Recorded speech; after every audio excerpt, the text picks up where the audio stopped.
আপনারা শুনছেন কালো রাত 24। আসসালামু আলাইকুম। সবাইকে মাহে রমজানের অগ্রিম শুভেচ্ছা। আল্লাহ আমাদের সবাইকে সুস্থভাবে সবগুলো রোজা রাখার তৌফিক দিক, এই দোয়া করে শুরু করছি আজকের আয়শাপুরীর গল্প। আজকের আয়শাপুরীর গল্পটি স্পেশাল হতে চলেছে। এই গল্পে অনেক চমক থাকবে। গল্পটা শেষ পর্যন্ত শুনতে থাকুন, আশা করি অনেক ভালো লাগবে।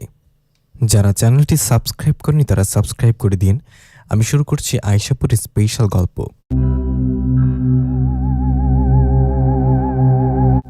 নতুন একটা কবর থেকে কে যেন চিৎকার করছে। কি? কথাটা শুনে অবাক হচ্ছেন তাই না? আপনাদের থেকে অনেকটা অবাক ও ভয় পেয়েছি আমি।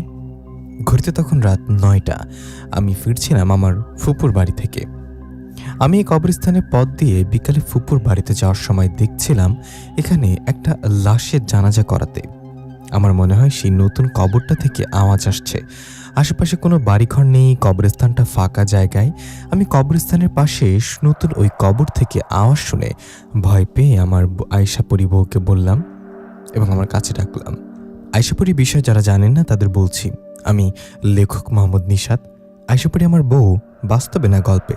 আয়শাপুরীর হাতে বিশেষ এক ধরনের চুড়ি আছে যার শক্তি অনেক। আয়শাপুরীর এই চুরির জন্য সাধারণ কোনো জিনপুরি আয়শাপুরীর সাথে শক্তি দিতে পারে না। আয়শাপুরী আমার বউ আর সালাম কবিরাজ আমার গ্রামবাসী দাদু। আয়শাপুরী, সালাম কবিরাজ, বড় বাবা জিন, ফাতেমা পুরী, সাজ্জাদ জিন সবারই কাহিনী থাকবে এই গল্পে। আমি গল্পে সবার সাথে পরিচয় করিয়ে ও বুঝিয়ে বলবো। এখন গল্পে ফিরি। আমার ডাকে আয়শাপুরী সেখানে এসে বললেন, নিশাত কি হলো? হঠাৎ করে ডাকলা আমাকে? আর তুমি এই কবরস্থানের পাশে কেন দাঁড়িয়ে আছো? ভয় পেয়েছো নাকি? আয়শাপুরীর কথায় মাথা নাড়িয়ে বললাম, হ্যাঁ ভয় পেয়েছে। ওই যে শোনো, নতুন কবর থেকে একটা আওয়াজ আসছে। এটা কিভাবে সম্ভব? কবর থেকে আওয়াজ কেন আসে? কে করে ওরকম আওয়াজ? আমার কথা আয়শা বললেন, তুমি ভয় পেও না, আমি দেখছি। কথাটা বলে আয়শাপুরী বাতাসে মিশে গেলেন আর কিছুক্ষণ পর ফিরে এসে বললেন, নিশাত তাড়াতাড়ি কবরটার কাছে যাও। ওখানে আজ যাকে কবর দিয়েছে ও মারা যায়নি। তাড়াতাড়ি ছেলেটাকে টেনে উপরে তুলো, তারপর ওকে ওর বাড়িতে পৌঁছে দাও। আর হ্যাঁ, এই ছেলেটার সাথে ভৌতিক একটা ঘটনা ঘটছে। কি সে ঘটনা? ছেলেটাকে বাড়িতে নিয়ে গিয়ে শুনিও। এখন যাও। আয়শাপুরীর কথায় তাড়াতাড়ি করে নতুন কবরটার কাছে গিয়ে দেখলাম কবরের একদিকে গর্তের মতো হয়ে গেছে আর সেখান থেকে একটা হাত বেরিয়ে আসছে। হাতটা নড়াচড়া করছে। এমন অবস্থায় আমি হাতটা ধরে আশেপাশে মাটি সরিয়ে ছেলেটাকে টেনে উপরে তুললাম। জানাজার কাপড়ে মোড়ানো ছেলেটার উপরে তুলতেও ভয়ে সেখানে ধপাস করে পড়ে গেল। এদিকে তখন আমি আয়শাপুরীর দিকে তাকালে আয়শা বলল, জ্ঞান হারিয়ে ফেলেছ, ওর জ্ঞান ফেরাও আর ওকে সাহস দাও। কথাটা বলে আয়শা অদৃশ্য হয়ে রইলেন। এদিকে তখন আমি ছেলেটার জ্ঞান ফেরালে ছেলেটা ভয়ে কাঁপতে লাগলো। তখন আমি ওর হাত ধরে বললাম, ভয় পাবে না ভাই, আপনার কিছু হবে না। আমার কথায় ছেলেটা কাঁপতে কাঁপতে বলল, আমি এখানে কেন? আমি তো ঘরে শুয়েছিলাম। আমাকে মাটি নিচে পুঁতে রেখেছে কে? আমার শরীরে বা এই পোশাক কেন? ছেলেটার এরকম কথায় আমি বললাম, ভাই আপনি ভয় পাবেন না, আসলে সবাই আপনাকে মৃত ভেবে কবর দিয়ে গেছে। কি? আমাকে কবর দিয়েছে মানে? আমি তো মারা যাইনি, আমি বেঁচে আছি, বিশ্বাস করুন।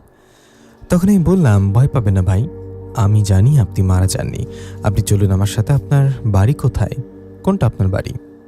তখন ছেলেটা আমার দিকে ওর হাত বাড়িয়ে দিলে আমি টেনে ওকে দাঁড় করালাম। তখন ছেলেটা বলল, আমার শরীর অনেক দুর্বল, আমাকে ধরে সামনের দিকে নিয়ে চলুন, আমি বাড়ি দেখিয়ে দিচ্ছি। ছেলেটার কথায় ওকে ধরে হাঁটতে লাগলাম।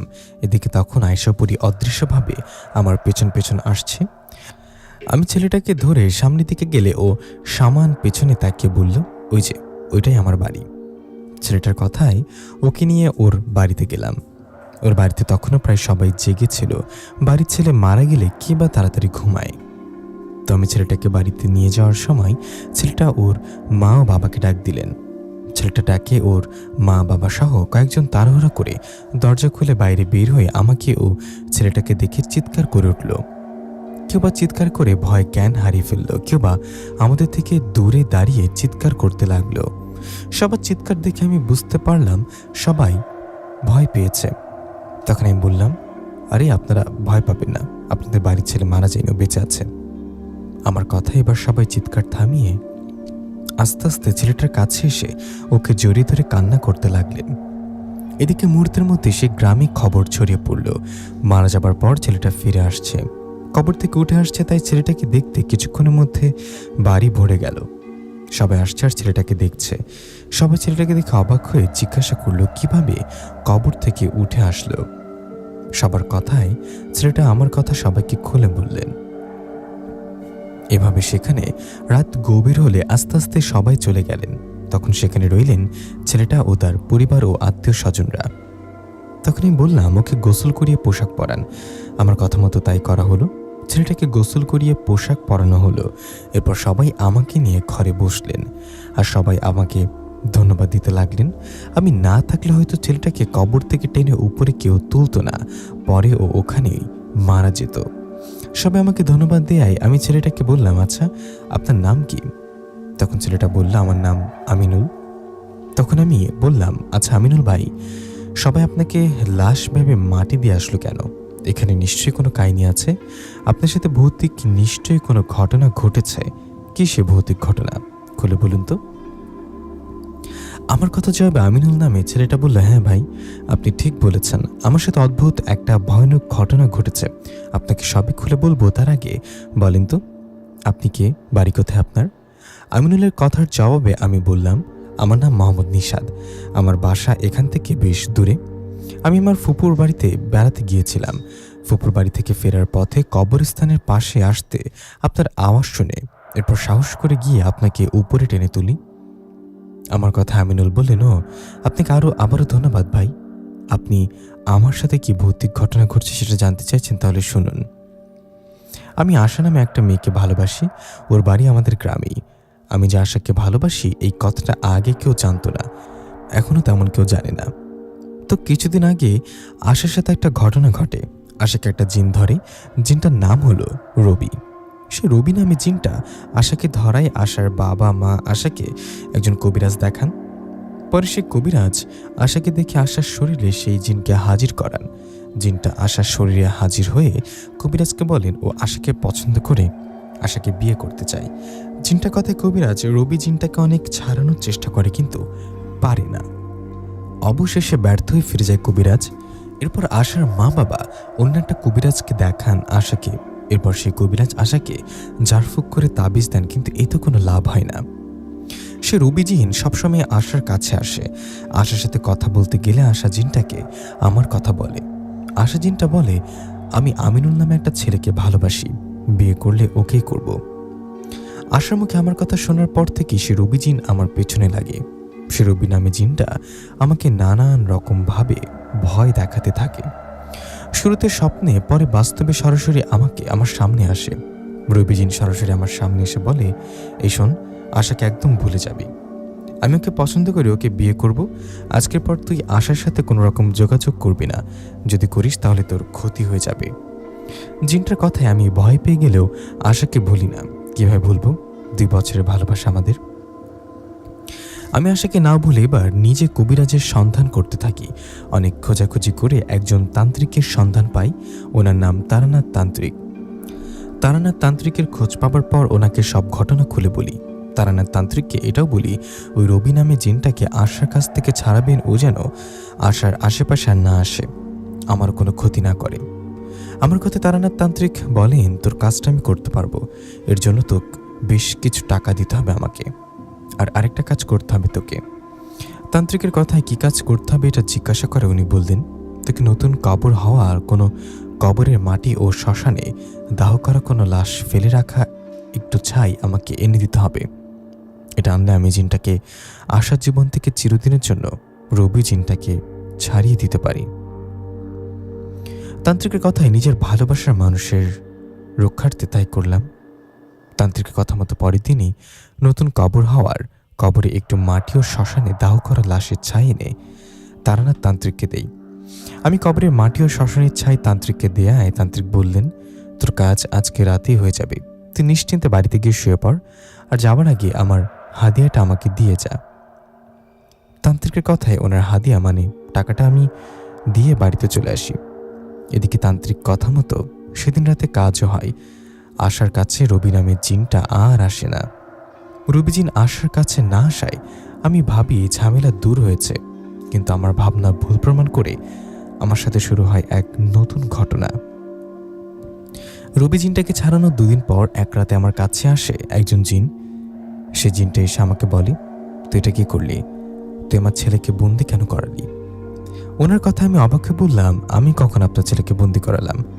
তখন সেই জিনটা বললেন, রুবিজিন আমার ছেলে, তুই তারানাথ তান্ত্রিকের কবরের মাটি ও শ্মশানের ছাই এনে দেয়ায় তারানাথ তান্ত্রিক আমার ছেলেকে বন্দি করেছে। সেই জিনটার কথা আমি অবাক হয়ে বলি, কি বলেন? আপনার মনে ভুল হচ্ছে। আমি তারানাথ তান্ত্রিকের বলেছি আপনার ছেলে রুবিজিনটাকে যেন আশার কাছ থেকে ছাড়ায়, আপনার ছেলে যেন আশার কাছে না আসতে পারে। আমার কথা মতো তারানাথ তান্ত্রিক হয়তো তাই করেছে, বন্দি করেনি। আমার কথায় সেই জিনটা বললেন, আমার কোথাও ভুল হচ্ছে না, আমি জেনে শুনে এসব বলছি। তারানাথ হলো একজন খারাপ তান্ত্রিক, আমার ছেলেকে বন্দি করিয়ে এখন ওর কাজ করাবে। জিনটার কথায় আমি অবাক হয়ে গেলাম। তখন ওনাকে বললাম, দেখুন, আমি তারানাথ তান্ত্রিকের সাথে কথা বলে দেখি, সত্যি যদি উনি এই কাজ করে থাকে তাহলে আপনার ছেলেকে ছেড়ে দিবে। আমাকে কালকের দিনটা সময় দিন। আমার কথায় জিনটা বললেন, ঠিক আছে, তোকে কালকে পর্যন্ত সময় দিলাম, কালকে আমার ছেলে মুক্ত না হলে তোকে আমি ছাড়বো না। কথাটা বলে জিনটা চলে যায়। উনি চলে যাবার পর আমি মনে মনে ভাবি, এটা কি হলো? তারানাথ তান্ত্রিক কি সত্যি এই কাজটা করতে পারলো? আমি কালকে ওনার সাথে দেখা করব, এই ভেবে সে রাতে ঘুমিয়ে পড়ি। পরের দিন সকালে আমি উঠে চলে যাই তারানাথ তান্ত্রিকের ওখানে, কিন্তু সেখানে গিয়ে দেখি তারানাথ তান্ত্রিক তার বাড়িতে নেই। ওনাকে না দেখে আশেপাশে অনেককে তারানাথ তান্ত্রিকের বিষয়ে জিজ্ঞাসা করি, কিন্তু কেউ কিছু বলতে পারে না। ওনাকে না পেয়ে আমি বাড়িতে ফিরে আসি। বাড়িতে আসার পর সে রাতে রুবিজিনের বাবা আমার কাছে আসে আর বলে, কিরে, তান্ত্রিককে খুঁজে পাসনি তো? পাবে কি করে, ও তো চলে গেছে সবার চোখের আড়ালে গহীন এক জঙ্গলে। তুই আমার ছেলেকে মুক্তি করতে পারিসনি, তোর কারণে আমার ছেলে তারানাথ তান্ত্রিকের কাছে বন্দি, আমি তোকে তিলে তিলে মারব। কথাটা বলে রুবিজিনের বাবা আমাকে এমন জোরে একটা থাপ্পড় মারে যে আমি বেশ কিছুক্ষণ এক কানে শুনিনি। রুবিজিনের বাবা আমাকে থাপ্পড় মেরে চলে যায়। এদিকে তখন আমি এই কথাটা আমার পরিবারকে জানাই না। এদিকে এই ঘটনার পর থেকে রুবিজিনের বাবা আমার পেছনে পড়ে থাকে। আমি সন্ধ্যার পর বাইরে গেলেই উনি ভয় দেখান। আমি রাতে ঘুমালে আমাকে শূন্যে তুলে ফেলে কখনো বা আমার বুকে বসে থাকে, কখনো আমার পা ধরে টেনে নিচে ফেলে দেয়। রুবিজিনের বাবার অত্যাচারে আমি বাধ্য হয়ে আমার পরিবারকে সব ঘটনা জানাই। সব শুনে আমার বাবা একজন কবিরাজকে দেখায় আমাকে। পরে সে কবিরাজ আমাকে দেখে বলেন, রুবিজিনের বাবা অনেক শক্তিশালী একটা জিন, উনি খারাপ না, কিন্তু ওনার ছেলেকে তারানাথ তান্ত্রিক বন্দি করায় উনি এরকম করছে। আমি তো রুবিজিনের বাবার সাথে শক্তি দিতে পারবো না, আপনারা অন্য কোথাও চেষ্টা করে দেখতে পারেন। কবিরাজের কথায় আমিও বাবা বাড়িতে চলে আসি। এদিকে সেদিন রাতে রুবিজিনের বাবা আসে আর আমাকে অনেক আঘাত করে।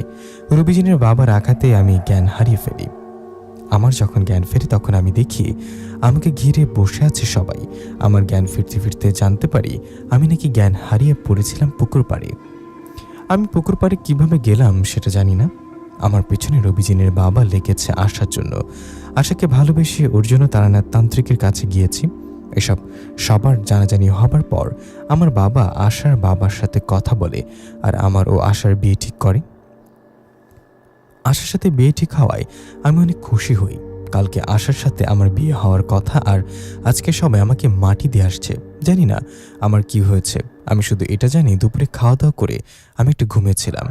আমি ঘুমানোর পর স্বপ্নে রুবিজিনের বাবা আমার কাছে আসে আর হাসতে হাসতে বলে, বিয়ে করবি? তোর বিয়ে আমি কোনোভাবে হতে দিব না। আমার ছেলেকে বন্দি করিয়ে তুই বিয়ে করবি, তুই বেঁচে থাকবি, কিন্তু সবার কাছে তোকে মৃত বানাবো আমি। রুবিজিনের বাবার কথাটা শোনার পর আমার কিছুই মনে নেই। এরপর কি হয়েছে বাড়ির সবাই জানে।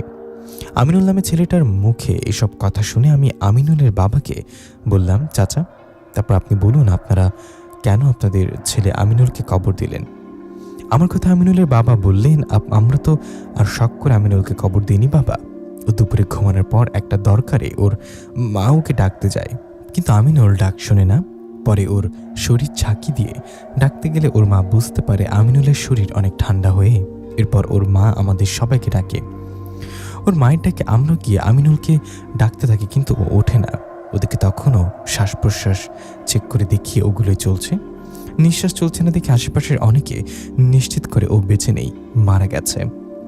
আমিনুল মারা গেছে শুনে সবাই কান্নায় ভেঙে পড়ি। আত্মীয় স্বজনরা সবাই আসে। আমিনুল, হবু বউ, আশা ও আশার বাড়ির সবাই আসে। এরপর আমিনুলকে গোসল করিয়ে ওর জানাজা করিয়ে ওকে মাটি দিয়ে আসি। আমরা তো জানি ও মৃত, ওর জন্য এখনো সবাই কান্না করছি, আর এমন অবস্থায় তুমি ওকে নিয়ে আসলে বাড়িতে। এই ছিল আসল ঘটনা। আমিনুল ও ওর বাবার ঘটনা শুনে আমি বেশ অবাক হয়ে বললাম, আমিনুলের সাথে ঘটনাটা আসলেই অন্যরকম ঘটেছে। এখন কি হলো? কালকে যে আমিনুল ও আশার বিয়ে হওয়ার কথা ছিল, তারা কি হলো? তখন আমিনুলের বাবা বললেন, সে বিষয়তে কিছু জানি না, আমরা তো সবাই ভেবেই নিয়েছি আমিনুল মারা গেছে। ও মারা গেছে, তাই বিয়েও ভেঙে গেছে। আমিনুলের বাবা ও আমার কথার মাঝে সেখানে আসলেন আশার বাবা। উনি জানিয়ে কার কাছে খবর পেয়েছে। আশার বাবা এসে বললেন, এ কি বাবা, আমিনুল তুমি বেঁচে আছো? তোমাকে না আমরা মাটি দিয়ে আসলাম? ওনার কথা আমিনুলের বাবা সব ঘটনা খুলে বললেন ওনাকে। সব শুনে উনি বললেন, আল্লাহর ইচ্ছে ছিল বলে বেঁচে আছে। আল্লাহ যেহেতু আমিনুলকে বাঁচিয়ে রেখেছে, তাহলে বিয়ের ডেটটা ঠিক রাখি। কালকে কথা মতো আমার মেয়ে আশার সাথে ওর বিয়ে দেই। আশার বাবার কথা আমিনুলের বাবা বললেন, ঠিক আছে তাই হোক, কালকে ওদের বিয়ে হবে। আমিনুল ও আশার বাবার কথার মাঝে আমিনুলের জানি কি হলো, আমিনুল ধপাস করে পড়ে গেল। আমিনুল পড়ে যাবার সাথে সাথে সবাই ওকে ধরে বলতে লাগলেন, আমিনুল বাবা কি হলো? এদিকে ওখানে তখনও আয়শা পরি অদৃশ্যভাবে ছিল। আমিনুল এরকম অবস্থা হওয়ায় আমি আয়শার দিকে তাকিয়ে ইশারা দিয়ে বুঝলাম আমিনুল কি মারা গেল নাকি। তখন আয়শা আমাকে ইশারা দিয়ে বললেন, না, জ্ঞান হারিয়ে ফেলেছে। এদিকে তখন আমিনুলের মা বোন বাড়ির সবাই কান্না শুরু করলেন। ওরা ভেবেছে আমিনুল এবার সত্যি সত্যি মারা গেল নাকি। ওদের কান্না দেখে আমি বললাম, আপনারা কান্না করবেন না, আমিনুল জ্ঞান হারিয়েছে হয়তো। আর কথা শেষ হতে না হতে আমিনুল আবারও উঠে বসলেন আর চোখ বড় বড় করে সবার দিকে তাকিয়ে মোটা ভয়ানক গলায় বললেন, আমার ছেলে বন্দি থাকবে আর তোমাদের ছেলের বিয়ে হবে, এটা আমি কোনোভাবেই হতে দেব না। আমি বিয়ে কোনোদিন হতে দেব না। কথাটা বলে ভয়ানক এক হাসি দিয়ে আমিনুল আবারও জ্ঞান হারিয়ে ফেললেন। এদিকে তখন আমি বললাম, আপনারা ভয় পাবেন না, দেখে একটু সরুন।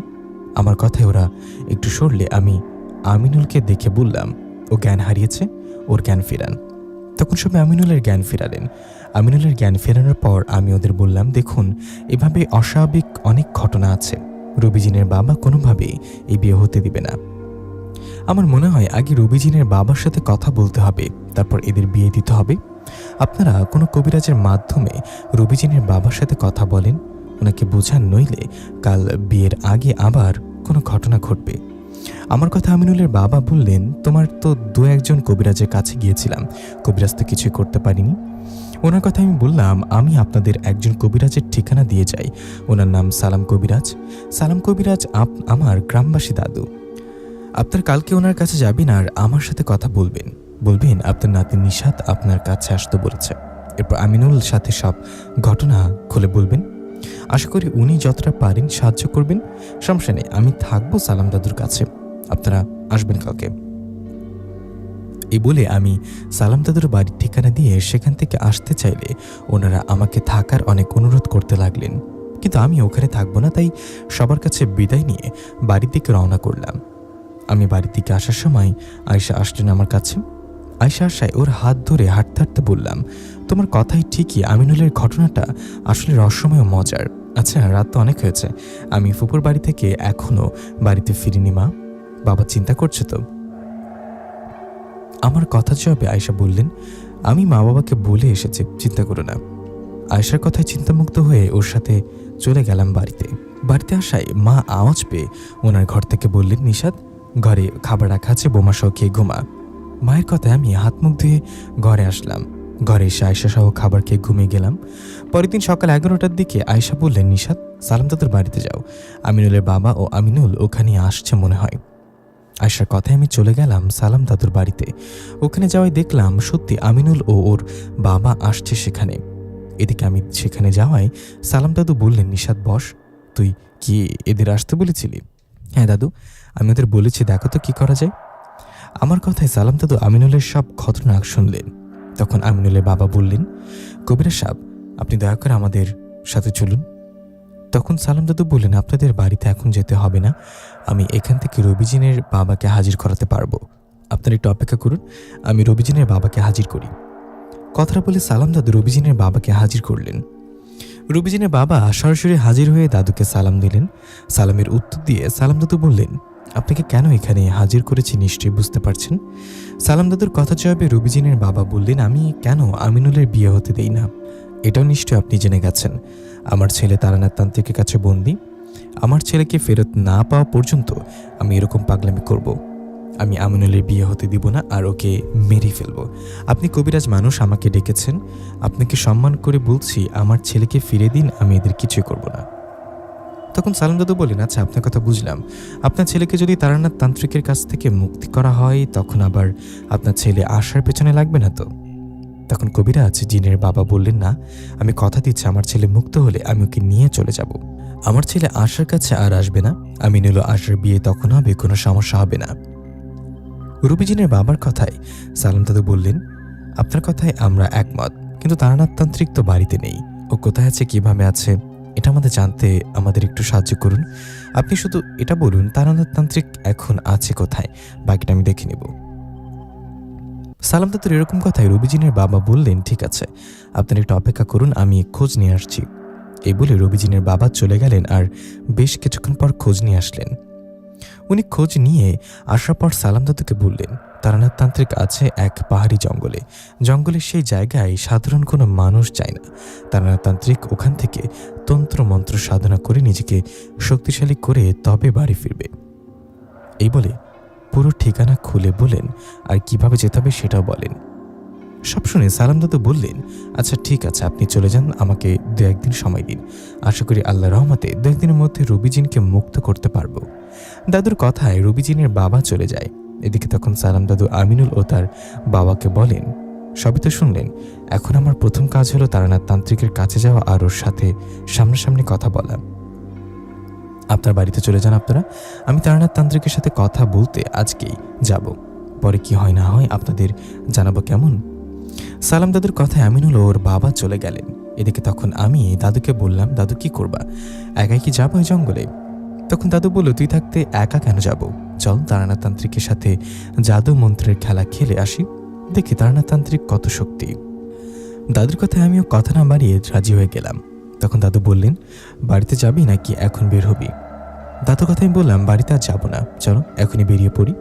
ওকে ঠিক আছে, একটু দাঁড়া, ঘরে তালা দিয়ে নেই। দাদুর কথায় আমি ওখানে দাঁড়িয়ে আয়েশাপুরীকে স্মরণ করলাম। আমার কথায় আয়েশাপুরী আসলে ওকে সব ঘটনা খুলে বললাম। আয়েশাকে বললাম, আয়েশা শোনো, তুমি বাড়িতে থাকো, মা বাবা আমার বিষয়ে জিজ্ঞাসা করলে বলবে দাদুর সাথে বাইরে গিয়েছিলাম, আর আমিও দাদু তারানাথ তান্ত্রিকের কাছে যাবার পর কোনো সমস্যা হলে আসিও, কেমন? আমার কথায় আয়েশাপুরী রাজি হয়ে বাড়িতে চলে গেলেন। এদিকে তখন দাদু ঘরে তালা দিয়ে বললেন, চল। কথাটা বলে আমি ও সালাম দাদু চলে গেলাম সেই জঙ্গলে। গহীন এক জঙ্গল। সেখানে যাবার পর রুবিজিনের বাবার কথা মতো আমিও সালাম দাদু খুঁজতে লাগলাম তারানাথ তান্ত্রিকের আস্তানা কোথায়। এভাবে খুঁজতে খুঁজতে একটা জায়গায় গেলাম। সে জায়গাটা কেমন অদ্ভুত, আমাদের সামনে একটা গোল বৃত্ত আঁকা, সেখানে একটা কঙ্কালের মাথার খুলি। এরকম জায়গা দেখে সালাম দাদু বললেন, নিশাদ, এই জায়গাটায় মনে হয় তারানাথ তান্ত্রিক ছিল, ও মনে হয় আমাদের দেখে পালিয়েছে। সালাম দাদুর কথায় পেছন থেকে তারানাথ তান্ত্রিক বললেন, কবিরাজ আমি পালাইনি, কি ভাবছিস, তোর মতো কবিরাজকে দেখে আমি পালাবো? তোরা এই সীমানায় আসার আগেই আমি বুঝতে পেরেছি। আমি তোদের কথা বুঝতে পারলেও তোরা আমার চালাকি বুঝতে পারিসনি। জঙ্গলে এই জায়গায় এই সীমানায় আমি কালো জাদু করে বন্ধ করে রেখেছি। এই সীমানাটা পাহারা দিয়ে রাখ, আমার বন্দি করা পিশাচ জিনেরা। তোরা এখানে আসছিস কিন্তু এখান থেকে ফিরতে পারবি না। আমি আমার হাতের ইশারায় তোদের ক্ষতি করতে পারি। কথা বলে তান্ত্রিক তার হাতটা আমার দিকে ধরতেই আমার শরীরে এসে ভর করলো একটা পিশাচ জিন। জিনটা আমার শরীরে ভর করায় আমি নাকি শূন্যে উঠছিলাম, হা হা করে হাসছিলাম। আমার এমন অবস্থা দেখে তারানাথ তান্ত্রিক হাসতে হাসতে বলল, কবিরাজ দেখ তোর সাথে আসা ছেলেটার কি অবস্থা করেছি। তান্ত্রিকের কথায় সালাম দাদু মুচকে এসে বলল, ও তো সাধারণ একটা ছেলে, হঠাৎ করে ওর উপর কালো জাদুর প্রভাব ফেলানোই যায়, পারলে আমার উপর তোর জিনকে ভর করিয়ে দেখা। আর তুই কি জানিস তুই কার শরীরে তোর জিনকে ভর করেছিস? আয়েশাপুরীর স্বামীও। যত দ্রুত পারিস ওর শরীর থেকে তোর জিনকে বের কর। সালাম দাদুর কথা শেষ না হতেই আয়েশাপুরী সেখানে আসলেন। আয়েশাপুরী সরাসরি সালাম দাদুর কাছে আসেনি, সালাম দাদু থেকে বেশ দূরে দাঁড়িয়েছিলেন। তারাতান্ত্রিক যে এরিয়াটা কালো জাদু করে রেখেছে সেই এরিয়ার বাইরে আয়েশা এসে দূর থেকে বললেন, তারানাথ আমার স্বামীর শরীর থেকে জিনটাকে বের কর, সময় 1 মিনিট। 1 মিনিটের বেশি সময় গেলে তোর জিনসহ তোকে মারবো। আয়শাপুরীর কথা তারানা তান্ত্রিক বললেন, আয়শা তুই কাকে হুমকি দিচ্ছিস? তোর কত বড় ক্ষমতা আমার সীমানার ভেতরে ঢুকে দেখা দেখি। তান্ত্রিকের এরকম কথায় আয়শা সালাম দাদুর দিকে তাকিয়ে বললেন, দাদু তারানা এই এরিয়াটা শুকরের রক্ত দিয়ে বন্ধ করে রেখেছে, যার কারণে আমি এখানে ঢুকতে পারছি না।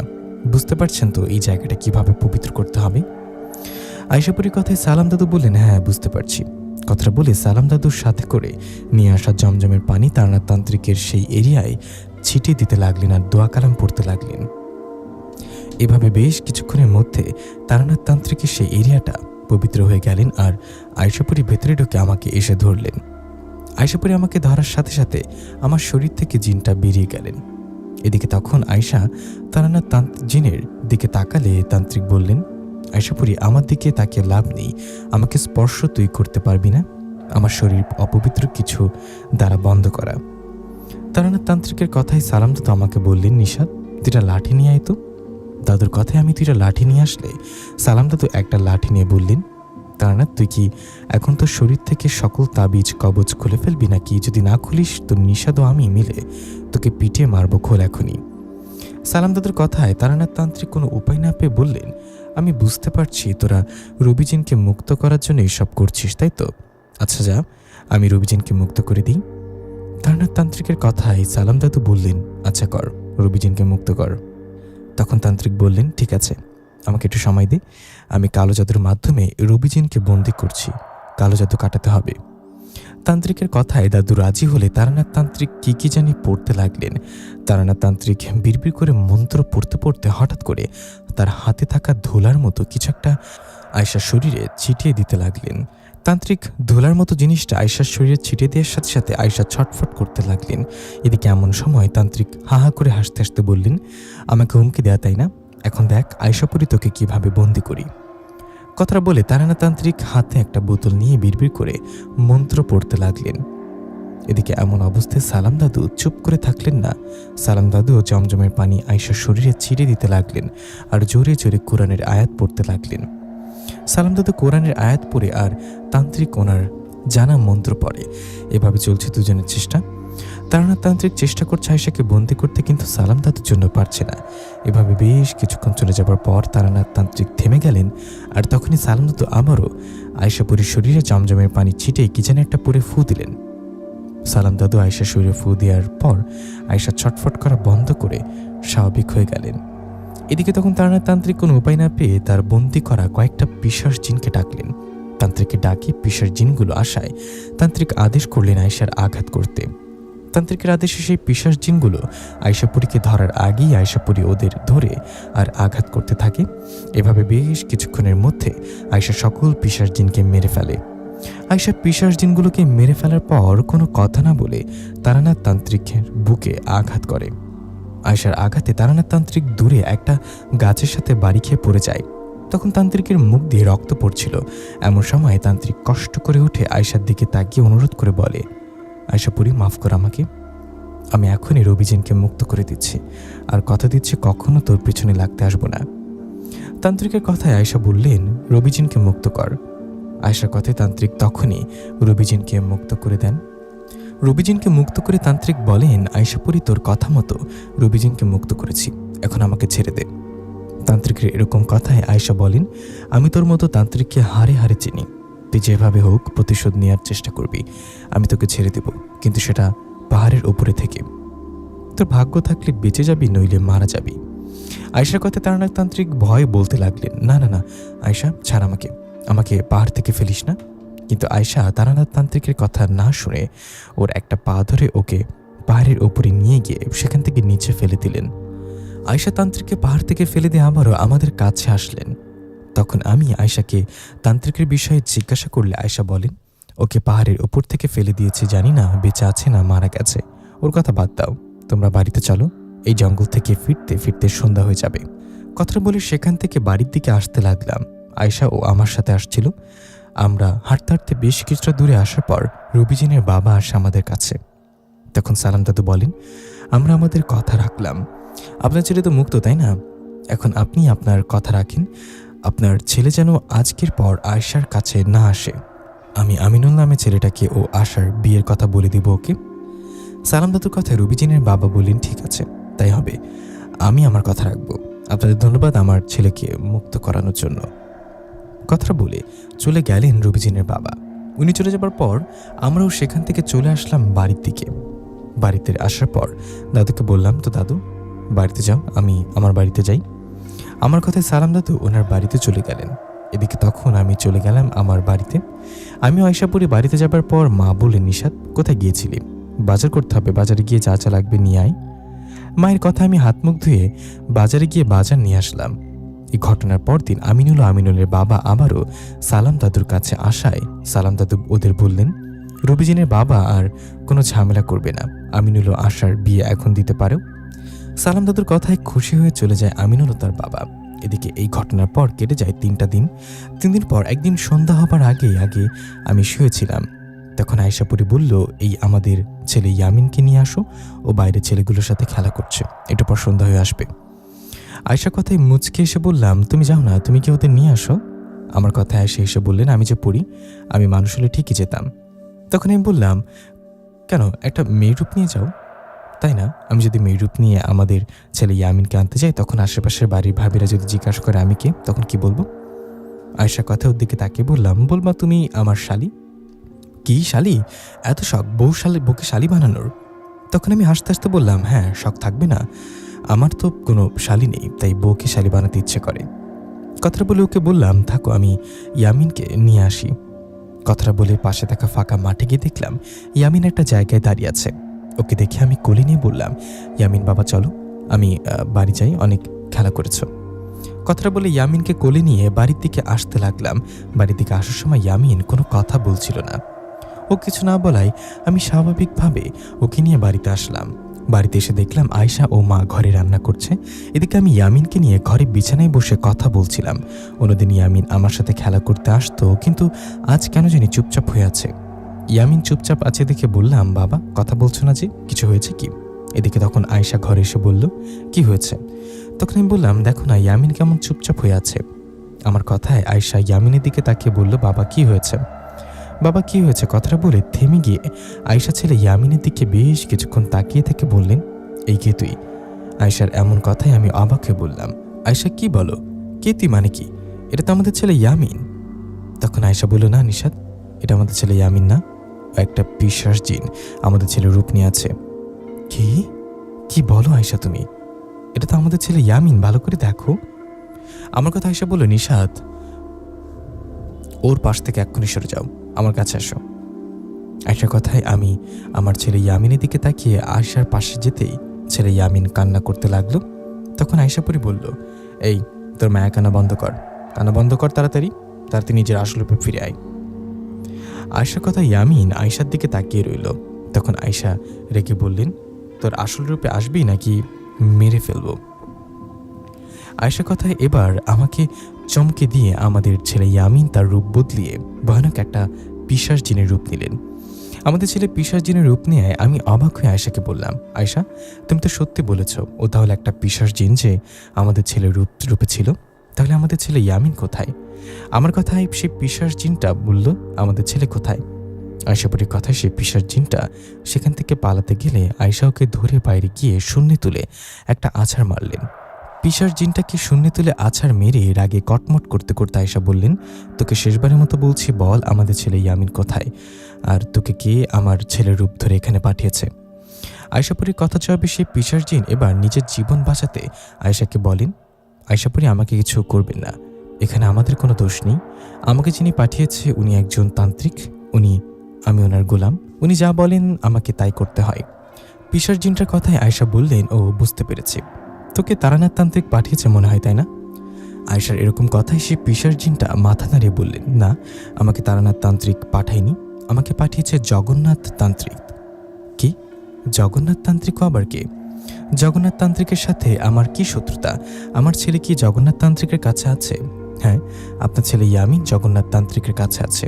সন্ধ্যা হবার আগে জগন্নাথ তান্ত্রিক আমাদের দুজন জিনকে পাঠায় এখানে। তান্ত্রিকের কথা মতো আমরা দুজন জিন আসি। দুজন জিনের মধ্যে একজন জিন আপনার ছেলে ইয়ামিনকে নিয়ে যায়, আর আমি আপনার ছেলের রূপ নিয়ে আপনার বাড়িতে আসি। আমাকে ছেড়ে দিন, আপনার ছেলে এখন জগন্নাথ তান্ত্রিকের কাছে আছে। আমি আপনাকে সব ঠিকানা দিয়ে যাই, আপনি জগন্নাথ তান্ত্রিকের কাছে যান, আমাকে এবার ছেড়ে দিন। কথাটা বলে সেই পিশাচ জিন সব ঠিকানা বলে চলে যায়। পিশাচ জিনটা চলে যাবার পর আয়শা বলে, নিশাত, আমার দেরি করা ঠিক হবে না, আমি এখনই চলে যাচ্ছি জগন্নাথ তান্ত্রিকের কাছে। কথাটা বলে আয়শা বাতাসে মিশে গেলেন। এদিকে তখন আমি চিন্তায় পড়ে গেলাম, কি করব ভাবতে পারছিলাম না। আমাদের ছেলে ইয়ামিনকে তান্ত্রিক কেন ধরে নিয়ে গেল, আর আয়শা গেল তান্ত্রিকের কাছেও কোনো ক্ষতি হবে না তো। এই ভেবে আমি চলে গেলাম সালাম দাদুর কাছে। ওদিকে আয়শাপুরী চলে গেলেন জগন্নাথ তান্ত্রিকের কাছে। জগন্নাথ তান্ত্রিক একটা পাহাড়ের গুহায় থাকে। আয়শাপুরী সেখানে যাবার পর দেখলেন জগন্নাথ তান্ত্রিক একটা জায়গায় চোখ বন্ধ করে বসে আছে। পাশে একটা গোল বৃত্ত আঁকা, সে গোল বৃত্তের চারিদিকে রক্ত দিয়ে বন্ধ করা। সে বৃত্তের ভেতরে জ্ঞান হারিয়ে শুয়ে আছে আমাদের ছেলে ইয়ামিন। আয়শাপুরী ওখানে যেতেই চোখ বন্ধ থাকা অবস্থায় জগন্নাথ তান্ত্রিক বলেন, আয়শাপুরী, তুই আসছিস, আমি তো তোর অপেক্ষাই করছিলাম। জানি তুই তোর ছেলেকে বাঁচাতে এখানে আসবি। ছেলেকে বাঁচাতে এখানে আসছিস, নিজে বেঁচে ফিরে যেতে পারবি তো? তান্ত্রিকের কথায় আয়শা বললেন, তান্ত্রিক, আমার জানা মতে তোর সাথে আমার কোনো শত্রুতা নেই।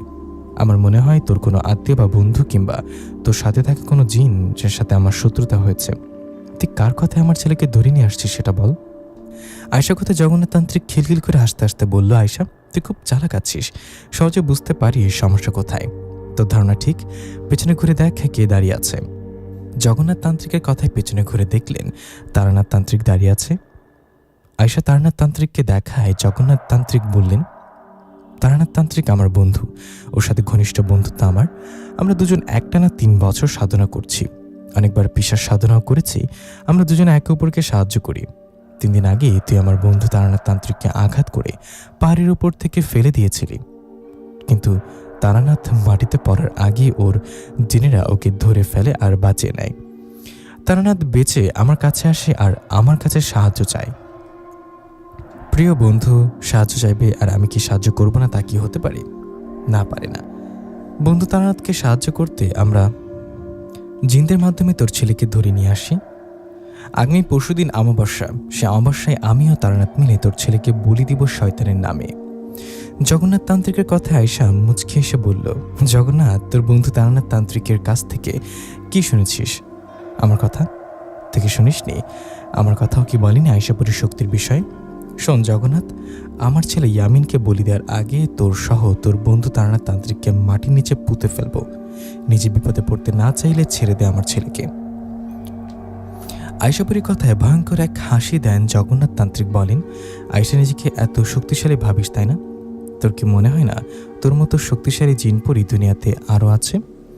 কথাটা বলে জগন্নাথ তান্ত্রিক সামনের দিকে ও তারানাথ তান্ত্রিক পেছনের দিকে বসে চোখ বন্ধ করে দুজনে একই রকম মন্ত্র পড়তে লাগলেন।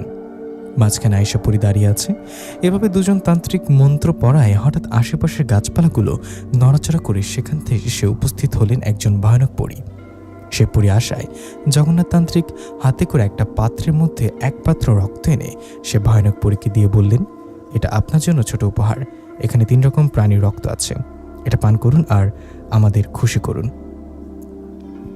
জগন্নাথ তান্ত্রিকের কথায় সে ভয়ানক পরী রক্তের পাত্রটা হাতে নিয়ে এক নিমিষেই সেটা খেয়ে তান্ত্রিককে বললেন, তাজা রক্ত, আমি তোদের আপ্যায়নে খুশি, বল তোদের কি করতে হবে আমাকে। সে ভয়ানক পরীর কথায় জগন্নাথ তান্ত্রিক বললেন, এই আয়শা পরীর সাথে যুদ্ধ করতে হবে, ওর সাথে যুদ্ধ করে ওকে মেরে ফেলুন। জগন্নাথ তান্ত্রিকের কথায় সেই ভয়ানক পরী আয়শা পরীর দিকে তাকিয়ে বলল, ও তুই তাহলে আয়শা পরী, আমি তোর বিষয়ে জানতাম, তোকে কখনো দেখিনি।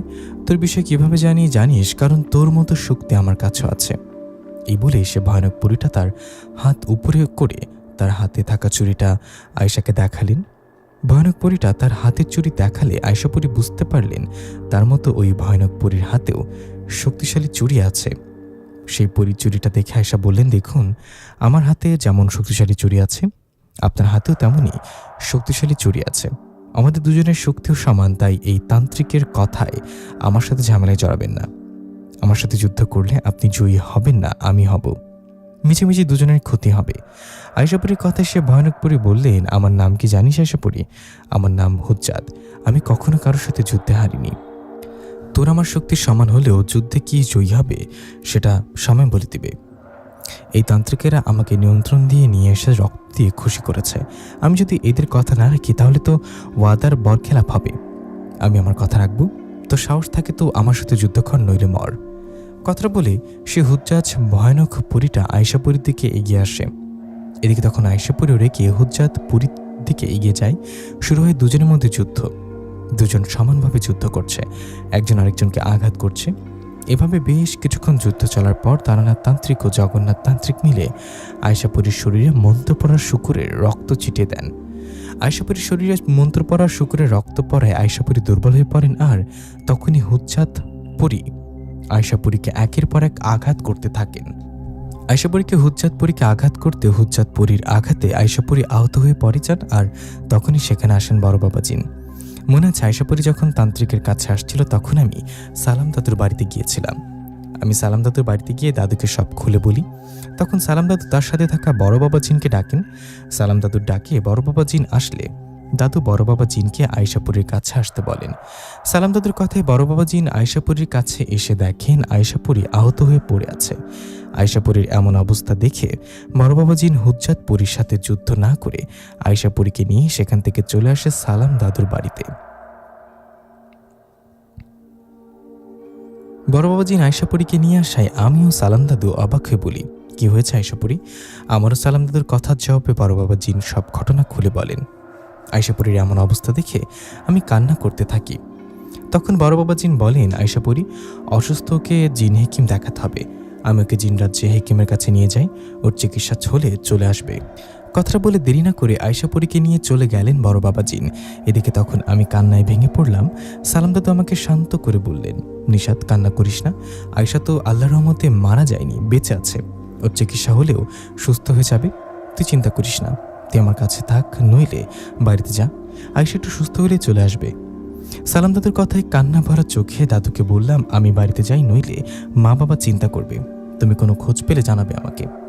আমার কথায় সালাম দাদু বললেন, দাঁড়া। কথাটা বলে দোয়া পড়ে আমার শরীর বন্ধ করে দিলেন। আমার শরীর বন্ধ করে দিয়ে বললেন, এবার যা। তখন আমি দাদুর কাছে গিয়ে বিদায় নিয়ে চলে আসলাম বাড়িতে। বাড়িতে আসার পর মা বাবা জিজ্ঞাসা করলেন, ইয়ামিন ও আয়শাপুরী কোথায়? মা বাবার কথায় ওদের আসল সত্যিটা বললাম না, সত্যিটা বললে ওরা চিন্তা করবে, তাই ওদের বললাম আয়শাপুরী ইয়ামিনকে নিয়ে একটু জিনরাজ্যে গেছে, কালকে আসবে হয়তো। কথাটা বলে ঘরে চলে গেলাম আমি। তখন মা বললেন, খাবার খেয়ে যা। না মা, খাবো না, আমি সালাম দাদুর বাড়িতে খেয়ে এসেছি। কথাটা বলে মন খারাপ করে শুয়ে রইলাম। আমাদের ছেলে ইয়ামিন তারানাথ ও জগন্নাথ তান্ত্রিকের কাছে বন্দি। আয়শাপুরী আহত, এমন পরিস্থিতিতে কিভাবে খাবার খাই? মন খারাপ করে শুয়ে থাকতে থাকতে কখন যে ঘুমিয়েছি জানি না। সকাল হলে বাড়ি থেকে চলে গেলাম সালাম দাদুর বাড়িতে।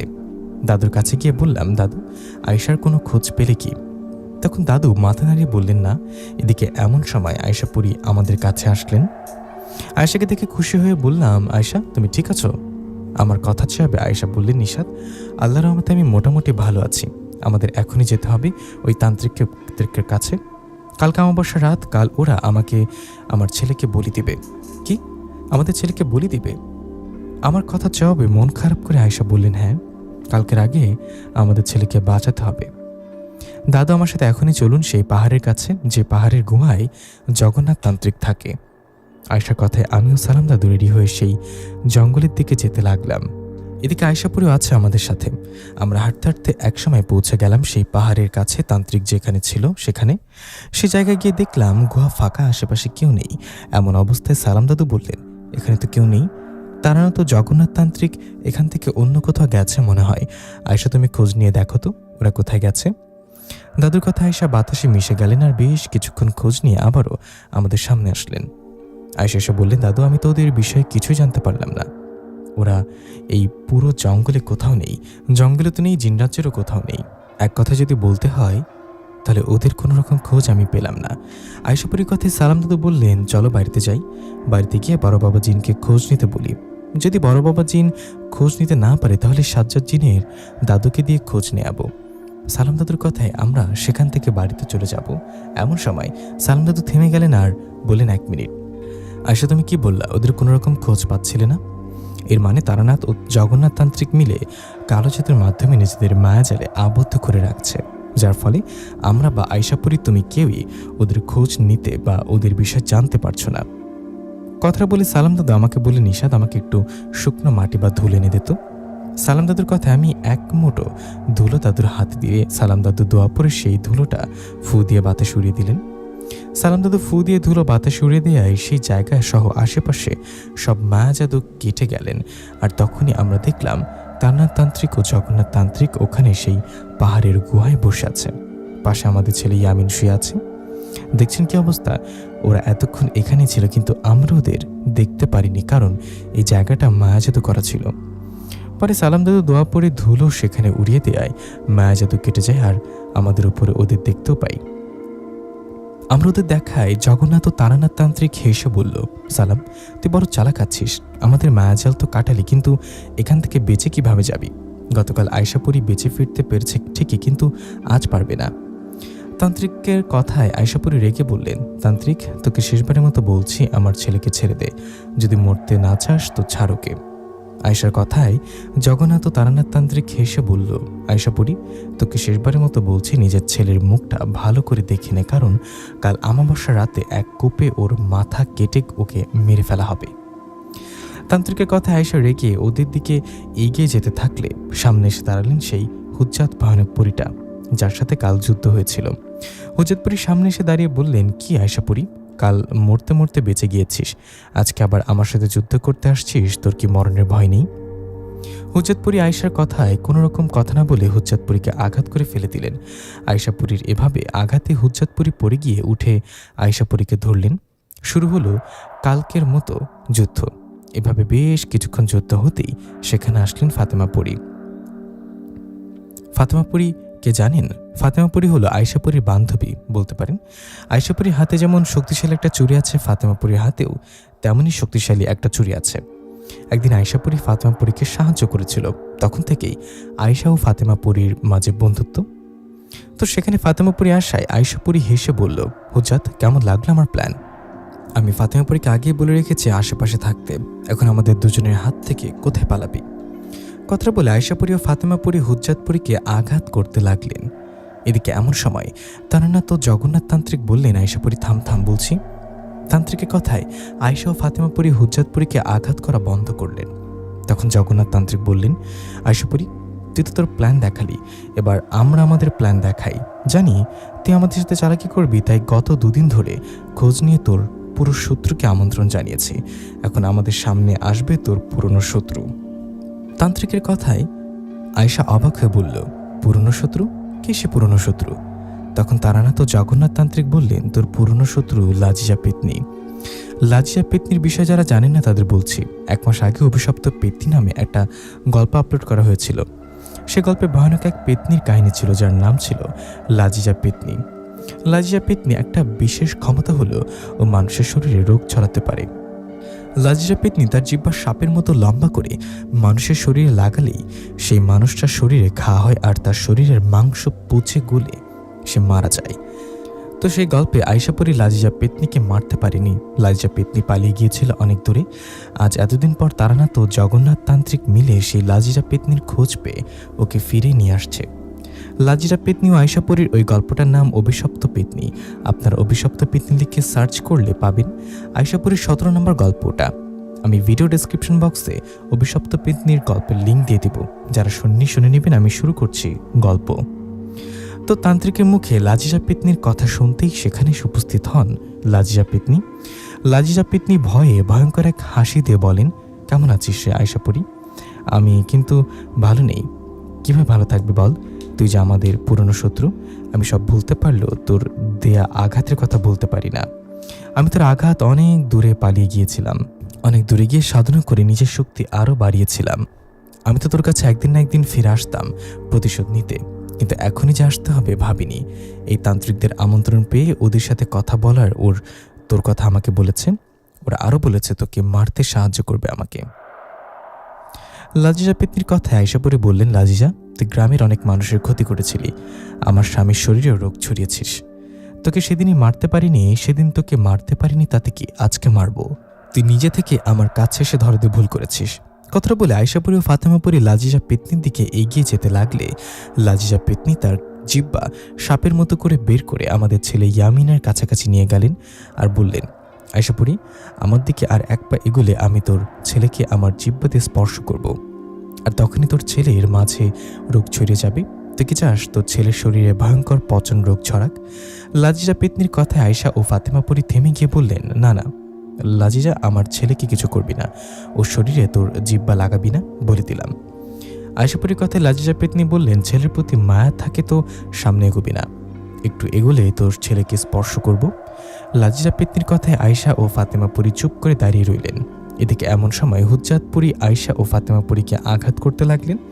এমন একটা পরিস্থিতিতে আয়শা ও ফাতেমা পরি কোনো উপায় না পেয়ে আমাকেও সালাম দাদুকে নিয়ে সেখান থেকে দ্রুত পালিয়ে আসলেন সালাম দাদুর বাড়িতে। সালাম দাদুর বাড়িতে আসার পর আয়শা মন খারাপ করে বলল, এখন কি করব? আমার ছেলে ওদের কাছে বন্দি, এরকম একটা বিপদে ছেলেকে বাঁচাতে পারছি না। আয়শা পরির কথায় সালাম দাদু বলল, তারানাথ তান্ত্রিক ও জগন্নাথ তান্ত্রিক লাজিজা পেতনিকে এখানে নিয়ে না আসলে আজকে ইয়ামিনকে ওদের হাত থেকে নিয়ে আসলাম। তখন ফাতেমা পরি বললেন, আপনি ঠিক বলছেন, আর কিছুক্ষণ হলে আমরা হুজ্জাত পরিকে মেরে ফেলতাম। এমন সময় লাজিজা পেতনি আসলেন। ইয়ামিন ওদের হাতে বন্ধ, তাই কিছু করতে পারলাম না, উল্টো ওদের হাতে মায়ের খেয়ে পালিয়ে আসতে হলো। ফাতেমা পরির কথায় সালাম দাদু বললেন, তোমরা চিন্তা করো না, আমি বড় বাবা জিনকে ডাকি, আর নিশাত তুই সাজ্জাদ জিনকে ডাক, সবাই মিলে আলোচনা করতে হবে, নইলে কালকে রাতে তারানাথ ও জগন্নাথ তান্ত্রিক মিলে ইয়ামিনের গলা কাটবে। সালাম দাদুর কথায় আমি সাজ্জাদ জিনকে ডাকলাম, ওদিকে সালাম দাদু বড় বাবা জিনকে ডাকলেন। আমার ডাকে সাজ্জাদ জিন ও দাদুর ডাকে বড় বাবা জিন আসায় সালাম দাদু সব ঘটনা খুলে বললেন।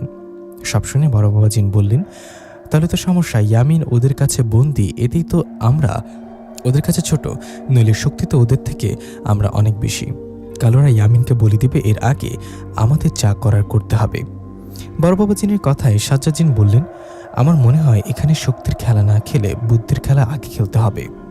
সাজ্জাদ জিনের কথায় সবাই জিজ্ঞাসা করলেন, কিসের বুদ্ধির খেলা? তখন সাজ্জাদ জিন সব ঘটনা খুলে বললেন কি কি করতে হবে, কি সে ঘটনা এটা জানতে পারবেন সামনে। তো সাজ্জাদ জিনের বুদ্ধি শুনে সবাই বললেন, হ্যাঁ এটা ঠিক, এই বুদ্ধিটা কাজে লাগবে। তখন সালাম দাদু বললেন, বড় বাবা আমরা কি এখন আবারও যাব ওদের কাছে? তখন বড় বাবা জিন বললেন, হ্যাঁ আজকে রাতে ওদের আটকাতে হবে, কালকে অমাবস্যা রাত, কাল কি হয় বলা যায় না, আমরা এখনই যাব আর আমাদের বুদ্ধিমতো কাজ করব, আশা করি আমাদের বুদ্ধি কাজে লাগবে। বড় বাবা জিনের কথায় বড় বাবা জিন, আয়শা পরি, সাজ্জাদ জিন, সালাম দাদু ও আমি সবাই চলে গেলাম আবারও সে জঙ্গলে। আমরা সবাই গেলাম, কিন্তু ফাতেমা পরি গেলেন না। কেন গেল না সামনে জানতে পারবেন। আমরা সবাই আবারও পাহাড়ের ওখানে যাওয়ায় দেখলাম ওখানে কেউ নেই। ওখানে কি কাউকে না দেখে সালাম দাদু বললেন, ওরা আবারও নিশ্চয়ই কোনো মায়াজাদু করে রাখছে। কথা বলে পূর্বের মতো ধুলো হাতে নিয়ে দোয়া পরে সেখানে ধুলো ছিটিয়ে দিলেন, কিন্তু এবার দেখা গেল ওখানে সত্যি কেউ নেই। তারানাথ জগন্নাথ তান্ত্রিক নিশ্চয়ই কোথাও গেছে এই জায়গা ছেড়ে। ওরা কোথাও গেছে এটা জানতে বড় বাবা জিন একদিকে ও আয়শা পরি একদিনে খুঁজতে গেলেন, কিন্তু অনেক খোঁজাখুঁজি করেও ওদের কোনো খবর পেলেন না। বড় বাবা জিন ও আয়শা পরি ওদের কোনো খোঁজ না পেয়ে ওরা আবারও ফিরে আসলেন। তখন সাজ্জাদ জিন বললেন, তারানাথ জগন্নাথ তান্ত্রিক এরা দুজনে কালো জাদু করে, এরা নিশ্চয়ই কোনো বড় ধরনের কালো জাদু করে মায়াজাল সৃষ্টি করে নিজেদের লুকিয়ে রাখছে। আপনারা একটু অপেক্ষা করুন, আমি আমার দাদুর কাছে গিয়ে খোঁজ নিয়ে আসি, আমার দাদু নিশ্চয়ই একটা উপায় বলতে পারবে। কথাটা বলে সাজ্জাদ জিন চলে গেলেন। সাজ্জাদ জিন চলে যাওয়ায় বড় বাবা জিন, আয়শা পরি, সালাম দাদু আমি ওখানে অপেক্ষা করতে লাগলাম। এভাবে বেশ কিছুক্ষণ অপেক্ষা করার পর সাজ্জাদ জিন ফিরে আসলেন, সাথে করে নিয়ে আসলেন একটা আয়না। সেই আয়নাটা নিয়ে আসার পর সাজ্জাদ জিন বললেন, আমার দাদু এই আয়নাটা দিলেন, এটা কোনো সাধারণ আয়না না, এই আয়নার উপরে বিসমিল্লাহ বলে জমজমের পানি ছিটিয়ে দিলে দেখা যাবে তারানাথ তান্ত্রিক ও জগন্নাথ তান্ত্রিক কোথায় আছে। সাজ্জাদ জিনের কথায় সালাম দাদু বললেন, তাই নাকি, দেখি ওটা আমার হাতে দাও। তখন সাজ্জাদ জিন আয়নাটা দাদুর হাতে দিলে দাদু বিসমিল্লাহ বলে জমজমের পানি সেই আয়নার উপরে ফেলায়। সে আয়নার ভেতরে তারানাথ তান্ত্রিক ও জগন্নাথ তান্ত্রিক কোথায় আছে সেটা দেখা গেল। জায়গাটা পাহাড়ের অন্য একটা জায়গার দূরে।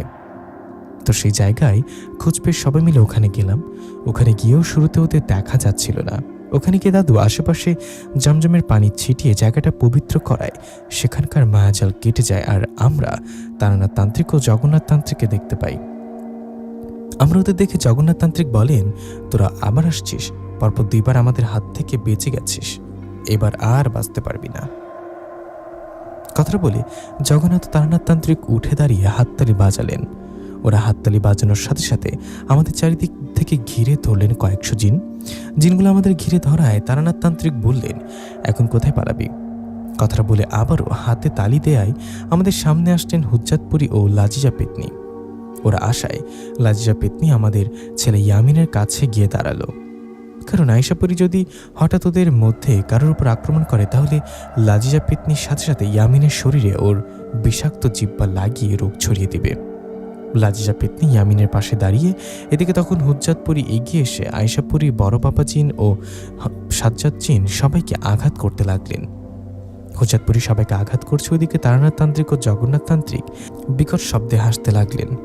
এমন সময় সবাইকে অবাক করে দিয়ে সেখানে আসলেন লাজিজা পেতনির মতো দেখতে হুবহু আরেকটা পেতনি। এই পেতনিটাকে কে জানেন? এটা হলো ফাতেমাপুরি। তখন সবাই মিলে এটাই বুদ্ধি করেছিল। ফাতেমাপুরি লাজিজা পেতনির রূপ নিয়ে আসার কারণ এখন বুঝতে পারবেন, বা শুনতে থাকুন। লাজিজা পেতনির মতো হুবহু পেতনি রূপে আসায় হুজ্জাতপুরি সবাইকে আঘাত করা বন্ধ করলেন। ওদিকে তারানাথ তান্ত্রিক, জগন্নাথ তান্ত্রিক ও লাজিজা পেতনি নকলে লাজিজা পেতনির দিকে অবাক হয়ে তাকিয়ে রইলেন। এদিকে তখন আয়েশাপুরি হাসতে হাসতে বলল, তারানাথ, জগন্নাথ আমাকে চমকে দিতে গিয়ে তোরা চমকে গেলি তাই না? তোরা যাকে লাজিজা পেতনি ভেবে আমন্ত্রণ নিয়ে এসেছিস সে আসলে লাজিজা পেতনি না, ও একটা ডাইনি। ওর উদ্দেশ্য খারাপ, ও তোদের কাছে আছে তোদের মেরে ফেলতে। ওর দুজন তান্ত্রিকের মাথার প্রয়োজন, ও তোদের কালকে অমাবস্যার রাতে মেরে তোদের মাথা কেটে নিয়ে যাবে। আয়েশাপুরির কথায় ফাতেমাপুরি, মানে যাকে নকল লাজিজা পেতনি বলছি, সেই নকল লাজিজা পেতনি বলল, হ্যাঁ তান্ত্রিক, আয়েশাপুরি যা বলছে সেটা সত্যি। আয়েশাপুরি আমার শত্রু, আমি আয়েশাপুরিকে তো ছাড়বো না। তার আগে এই নকল লাজিজা পেতনির বিচার করে নেই। নকল লাজিজা পেতনির কথায় তারানাথ তান্ত্রিক ও জগন্নাথ তান্ত্রিক আসল লাজিজা পেতনির দিকে তাকিয়ে বললেন, এসব কি শুনছি? তখন আসল লাজিজা পেতনি বললেন, ও তোদের বোকা বানাচ্ছে, আমি আসল লাজিজা পেতনি। তখন নকল লাজিজা পেতনি বললেন, না আমি আসল। তান্ত্রিকর কথা বিশ্বাস করিস না, ও তোদের মেরে ফেলবে। তখন আসল লাজিজা পেতনি গিয়ে রেগে গিয়ে বলল, কে তুই, কি চাস? তখন নকল লাজিজা পেতনি বললেন, তোর জীবন চাই। তুই আমার রূপে কেন আসছিস? আমি আসল লাজিজা পেতনি, তুই নকল লাজিজা, আসল হবি কেন? আমার সাথে যুদ্ধ কর। নকল লাজিজা পেতনির এমন কথায় আসল লাজিজা পেতনি রেগে গিয়ে বললেন, ঠিক আছে, আয় দেখি কার সাহস কত। কথাটা বলে লাজিজা পেতনি আমাদের ছেলে ইয়ামিন থেকে সরে আসলেন নকল লাজিজা পেতনির কাছে। তারপর শুরু হলো যুদ্ধ। দুজনের মধ্যে তুমুল যুদ্ধ চলছে। ফাতেমাপুরি তো লাজিজা পেতনির রূপ ধরে আছে। শক্তির দিক থেকে বললেন, লাজিজা পেতনি থেকে ফাতেমাপুরি অনেক শক্তিশালী। দুজনে যুদ্ধ করছে, কিন্তু লাজিজা পেতনি ফাতেমাপুরির সাথে পারছে না। ফাতেমাপুরি লাজিজা পেতনির রূপে আসলো, লাজিজা পেতনিকে আঘাত করতে করতে দুর্বল করে ফেললেন। এদিকে তখনই আয়েশাপুরি গিয়ে হুজ্জাতপুরিকে আঘাত করতে লাগলেন। বড় বাবা জিন ও সাজ্জাদ জিন আশেপাশে থাকা জিনদের সাথে যুদ্ধ করতে লাগলেন। এমন সময় আমি দৌড়ে গিয়ে আমার ছেলে ঈশামণিকে কোলে নিয়ে দূরে চলে আসলাম। তখন আয়েশাপুরি গর্জন দিয়ে বলল, সবাই থামো। আয়েশাপুরির গর্জনে সবাই থেকে গেল। আয়েশাপুরি এবার হাহা করে হাসতে হাসতে বললেন, তান্ত্রিক, নিজেদের খুব চালাক ভাবিস তাই না? তোরা কি শুধু চালাকি করে মায়া জাদু করতে পারিস? তোরা শুধু একা না, আমরাই পারি। তোরা যাকে লাজিজা পেতনি ভাবতেছিস ও আসলেই আসল লাজিজা পেতনি, আর একটু আগে লাজিজা পেতনি রূপে যাকে দেখলি সে ফাতেমাপুরি। কথা বলে আয়েশা ইশারা দেয় ফাতেমাপুরি তার নিজের রূপে আসলেন। ফাতেমাপুরি নিজের রূপে আসায় আয়েশা বললেন, আমার ছেলে তোদের কাছে বন্দী ছিল, তাই তোদের কিছু করতে পারিনি, তোদের অনেক আঘাত সহ্য করেছি। লাজিজা পেতনি শোন, তুই আমার হাত থেকে বেঁচে গিয়ে আবার ফিরে এসে ভুল করিস। এখন কোথায় যাবি, কোথায় পালাবি তুই? কথাটা বলে আয়েশাপুরি লাজিজা পেতনির উপর ঝাঁপিয়ে পড়লেন। ওদিকে ফাতেমাপুরি হুজ্জাতপুরির উপর ঝাঁপিয়ে পড়লেন। শুরু হলো যুদ্ধ। আয়েশাপুরি লাজিজা পেতনিকে ধরে একের পর এক আঘাত করছে। ফাতেমাপুরিও আঘাত করছে হুজ্জাতপুরিকে। এভাবে কিছুক্ষণের মধ্যে আয়েশাপুরি লাজিজা পেতনিকে মেরে ফেললেন। ফাতেমাপুরিও মেরে ফেললেন হুজ্জাতপুরিকে। হুজ্জাতপুরি ও লাজিজা পেতনি মারা গেল। এসব দাঁড়িয়ে দাঁড়িয়ে দেখছিলেন তারানাথ তান্ত্রিক ও জগন্নাথ তান্ত্রিক। ওরা অবাক হয়ে তাকিয়ে আছে। শেষমেশ উপায় না পেয়ে তারানাথ তান্ত্রিক ও জগন্নাথ তান্ত্রিক নিজেদের বাঁচাতে তন্ত্র মন্ত্র পড়তে যাবে, এমন সময় আয়েশাপুরি তারানাথ তান্ত্রিকের বুকে আঘাত করে ফেলে দিলেন। আয়েশাপুরির আঘাতে তারানাথ তান্ত্রিক ব্যথায় চিৎকার দিয়ে পড়ে গেলেন।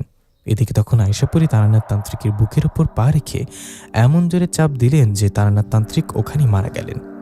তারানাথ তান্ত্রিককে মরতে দেখে জগন্নাথ তান্ত্রিক ভয়ে কাঁপতে লাগলেন আর আয়েশার কাছে মাফ চাইতে লাগলেন। জগন্নাথ তান্ত্রিকের কথায় আয়েশা বললেন, তোরা ভালো মানুষ না, আল্লাহ তোদের সৃষ্টি করেছে আর সে আল্লাহকে ভুলে শয়তানের পূজা করিস। তোদের ভালো হবার সুযোগ দিলে আবারও ক্ষতি করার চেষ্টা করিস, তোদের কোনো ক্ষমা নেই। কথাটা বলে আয়েশাপুরি জগন্নাথ তান্ত্রিককে ধরে ওর মাথাটা মাটির নিচে ঢুকিয়ে দিলেন। তখন ছটফট করতে করতে মারা গেলেন জগন্নাথ তান্ত্রিক। হুজ্জাজপুরী লাজিজা পেতনি ও দুই তান্ত্রিক মারা যাওয়ায় সেখানে থাকা কিছু জিন ভয় পালিয়ে গেলেন। এদিকে তখন আয়েশাপুরী ইয়ামিনকে কোলে নিয়ে সাজ্জাদ জিন, বড় বাবা জিন, ফাতেমাপুরী সবাইকে ধন্যবাদ দিলেন আর আমাদের এভাবে সাহায্য করার জন্য। আয়েশাপুরীর কথায় বড় বাবা জিন, ফাতেমাপুরী, সাজ্জাদ জিন সবাই খুশি হয়ে চলে গেলেন। এদিকে তখন আমি, সালাম দাদু, আমাদের ছেলে ইয়ামিন ও আয়েশাপুরী চলে আসলাম বাড়ির কাছে। এসে দাদুকে বললাম, ধন্যবাদ তোমাকে আমাদের বারবার সাহায্য করার জন্য। তখন দাদু বললেন, সাহায্য তো তোরা আমাকে করিস, দাদুকে ধন্যবাদ দিতে হয় না, যা বাড়িতে যা। আর শোন, সকালে আমিনুল এসে দাওয়াত দিয়ে গিয়েছিল। আশা ও আমিনুলের বিয়ে হয়েছে, আমাদের স্বজনে তাই দাওয়াত দিয়ে গেছে, কালকে যাবো, সময় মতো চলে আসিস। দাদুর কথায় আমি মুচকে এসে বললাম, ঠিক আছে। তখন দাদু চলে গেলেন আর আমরাও চলে গেলাম আমাদের বাড়িতে। প্রিয় লিসেনার, কেমন লাগলো আজকের আয়েশাপুরীর 21তম গল্পটি? সবাই অবশ্যই কমেন্ট করে জানাবেন। আর আয়েশাপুরীর 22তম গল্প 3 দিন পর আসবে ইনশাল্লাহ। সবাই অনেক ভালো থাকবেন। আর যারা চ্যানেলটি এখনও সাবস্ক্রাইব করেনি তারা প্লিজ সাবস্ক্রাইব করে দিবেন এবং পাশে থাকা বেল আইকনটি প্রেস করে দিবেন, যাতে করে আমরা কোনো নতুন গল্প বা আয়েশাপুরীর গল্প আপলোড করলে আপনারা যেন সবার প্রথমে নোটিফিকেশনের মাধ্যমে আপনাদের নিজেদের মোবাইল ফোনে পেয়ে যান। সবাই ভালো থাকবেন, সুস্থ থাকবেন। দেখাবে পরবর্তী কোনো গল্পে। আসসালামু আলাইকুম।